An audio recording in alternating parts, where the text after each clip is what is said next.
Welcome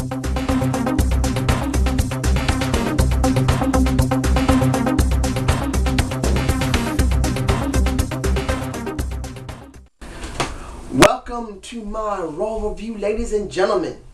In Denver, Colorado, we get the go-home show to the Elimination Chamber. We got 10 matches here. 10. I'm actually surprised to see so many matches, but I'm not totally surprised that the WWE is trying to drum up as much interest in the WWE network as possible. That's one of the reasons why they've done this.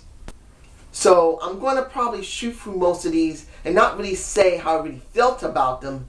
It's just what the result is going to be for the Elimination Chamber.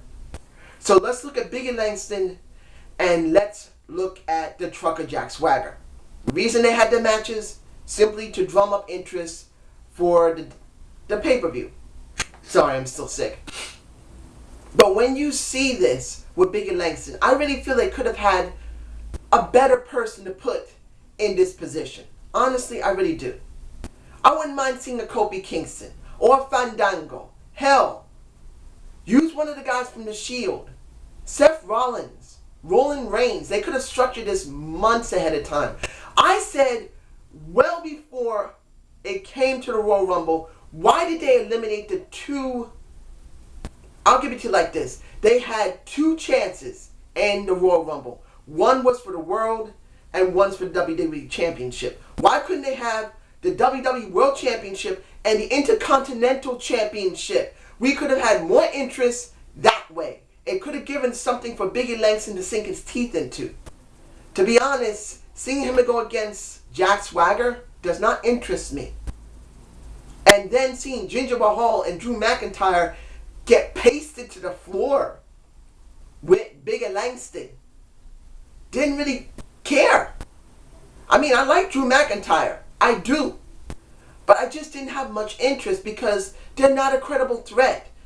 Jack Swagger's not a credible threat. At one point he was until he did his DWI thing with the weed or whatever. But in the end, I just don't have an interest. Now, what I am interested in seeing next is what's going to happen with Emma and Santino Marella. Santino versus Fandango.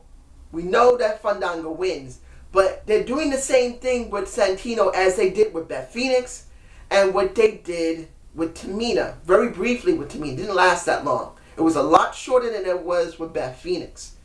Trying to have a love interest is not a bad thing. At least she gets more airtime with Santino, which will be on SmackDown and Raw. They'll probably do a little Wednesday night main event. But I'm going to give you like this. I'm going to be honest here. When you look at Summer Rae compared to Emma, forget about NXT. But when you look at these women, they're two different type of characters with two different type of structured bodies. Emma has a nice body, but and a pretty face, but she's more of a above average looking woman. I'm sorry, she is. Not saying that if she offered herself, I wouldn't take her in a minute. Same thing with Summer Rae. But Summer Rae is a much more better looking woman and a much more better looking woman in the face, better looking in the body, and she's been given a character of a dancer. Emma does not have that character. But when you look at these two, Summer Rae, I really believe, is going to get over more with her beauty than Emma will. But Emma is going to get over more with her character than Summer Rae will in its current form. I've seen NXT to a point. Unfortunately, I haven't been seeing it for several months. I've been not myself lately with all this craziness. But what I did see of both these women, Summer Rae is more over as a good-looking woman who's a dancer. Emma's more over as just a charismatic character. As long as they stay in these molds, this is the only way they're going to get over. Beauty and character. And seeing Santino do this with her makes a lot of sense. And I'm glad it's being done. Now the next thing I want to talk about is Batista, ADR, and Randy Orton. We saw him with Triple H. I felt that was an okay promo to get into Elimination Chamber. It wasn't great, but at least it was something. But I'm questioning what's going to happen with Batista next before WrestleMania. Whoever wins the Elimination Chamber is going to have to face Batista. Now they got to give him something to do for the next month and a half. Who is he going to go up against now? They're going to keep him with ADR. ADR is very boring right now, and I don't hate ADR, but he hasn't done anything like I've said. So the question is, what happens after Elimination Chamber? Now, let's get into the match that I believe was the match of the night. Cesaro versus Cena. I am so glad they dropped Antonio Cesaro and just stuck with Cesaro. We don't get people using that moniker of just the last name or the first. We don't get it. I don't remember the last time someone just had just their name. Everyone knows Undertaker is Taker. He switched and he changed his paradigm of his name. Cesaro has gotten his first part of his name dropped, and this could get him over very well. The match was epic. Not because John Cena worked well. It was because Antonio Cesaro worked so well. A kip up, a forward flip, very good grappling. Didn't look tanked. He looked great. And I believe that this is the turning point for him. He was almost doing nothing in 2011 into 12. He had nothing, especially with the U.S. Championship. And Oksana, who I may have some words about later, and I'm angry the fuck about, I'll be talking about later, but if I don't forget. But you get my point. Antonio just looked great here. He won against Randy Orton. I'm going to see if I can see that match. But he won even though he lost. I know John Cena was going to win. And that's okay.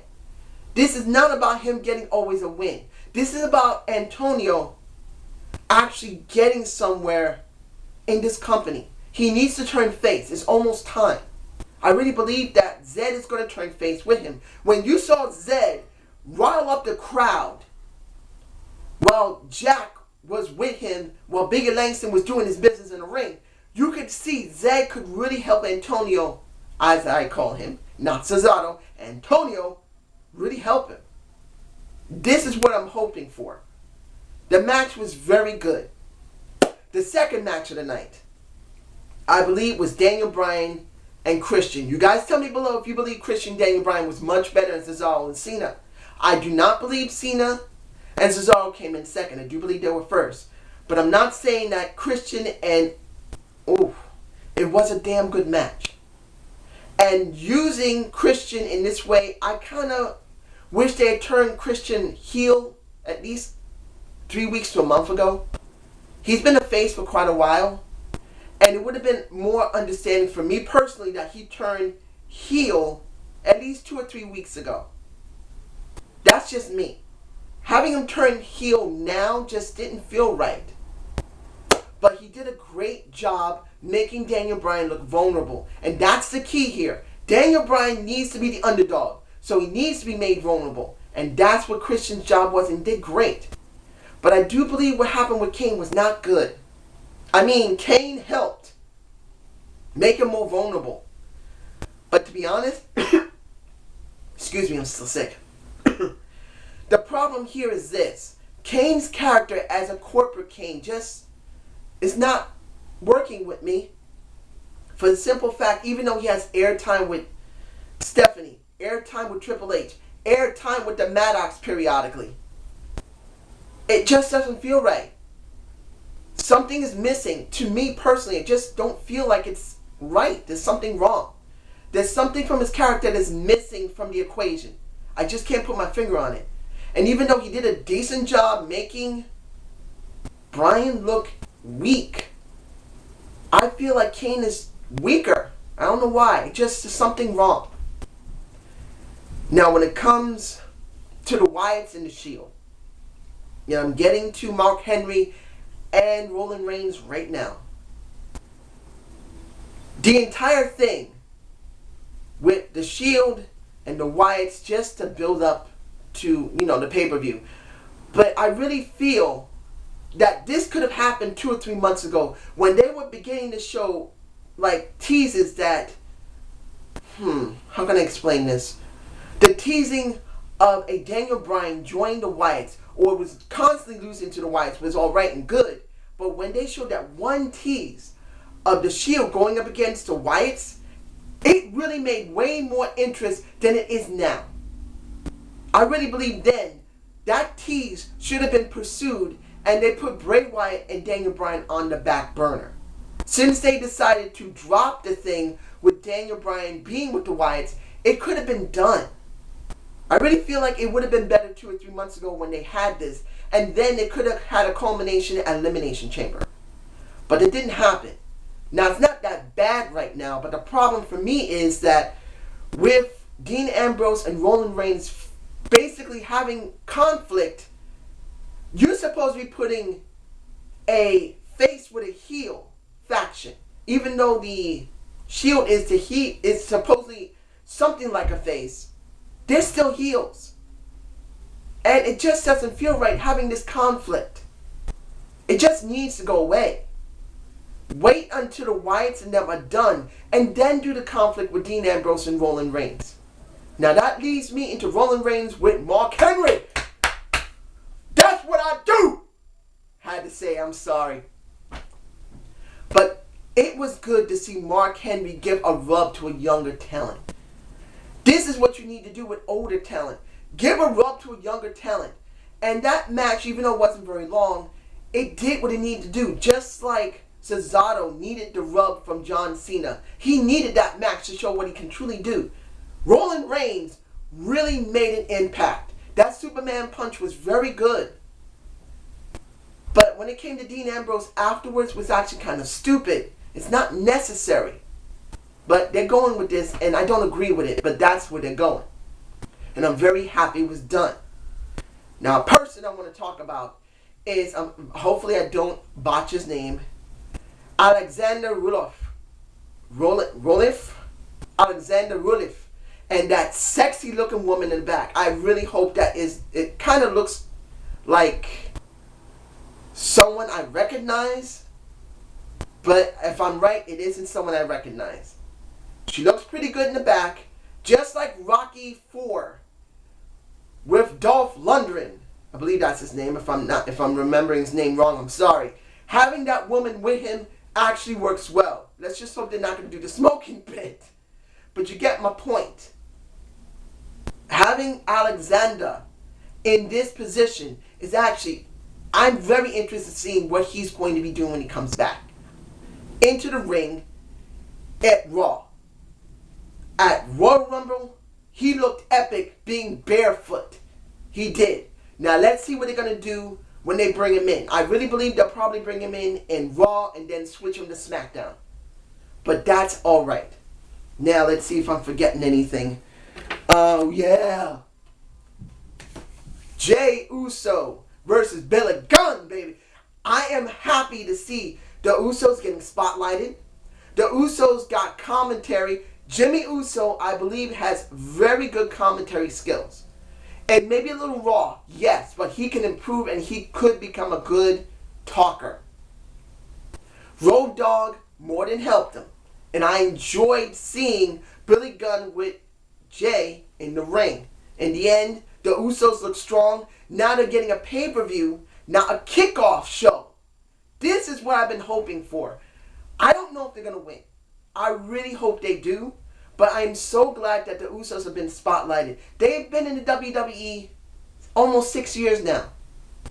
Almost 6 years. They started FCW. They came in on Raw with Tamina. And then they were just basically thrown on SmackDown and barely seen on Raw for almost a year and a half to 2. They had to work hard to come into this. And I'm glad that people like them. I always said the Usos deserve one shot at the titles because they're the oldest team that exists. Not talking about Road Dogg and Billy Gunn. They just came back. Almost no teams exist in the WWE Next Primo Epico. They're the oldest. The Usos are the oldest tag team. And they deserve better. Finally, Sheamus and Orton. I'm upset because of one reason. And that's the ending. They didn't do a bad match. But when the Shield, the Wyatts, Cesaro, Cena, Bryan all poured out and did this stupid fight at the end, I believe was overkill. It was not necessary. They didn't need to do this. They didn't need to have that fight at the end to bring everyone out. They gave everyone a decent amount of time during the night. And to be honest, the opening of the show should have been enough. But having a fight at the end was overkill, and I did not like it. It really brought the show down for me. Even though the Denver crowd was great, I loved the Denver crowd. Wait a minute, I think I've forgotten something. Did I? No, I didn't. The Denver crowd was nice. They were into it. But I just didn't feel like it was necessary. To have so many people come out as a clusterfuck like that just really takes away from what will be coming to the pay-per-view. It just, for me, it does. Now, how do I rate the show? It wasn't that bad until the end. That really turned it off for me personally. I just didn't like it. There was just too many people at the end. They could have just ended the match then, and that would have been it. But it just didn't feel right to me. Now, the last thing I want to talk about is Oksana. I know that Naomi is not there now because of the break in her face, because of fucking Oksana. And if Oksana's seeing this, I used to like you. And to a point, I still like you. You're nice looking, you're cute, but you fucking pissed me off by hurting my fucking woman.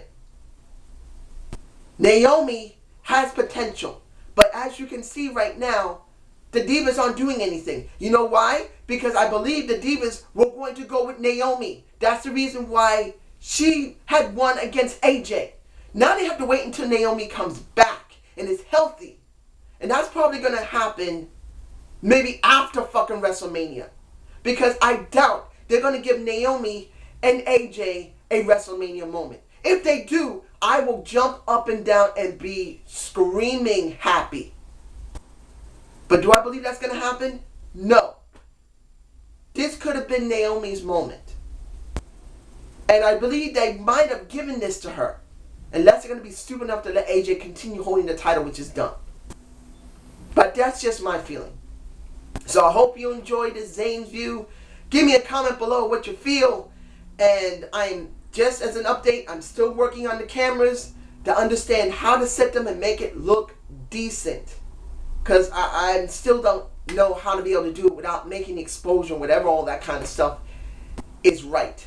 It's going to be a while still before I switch to the new cameras, but you will be seeing new cameras you will be seeing better quality video, and you'll be seeing that I may do a review on these cameras. Take care, folks.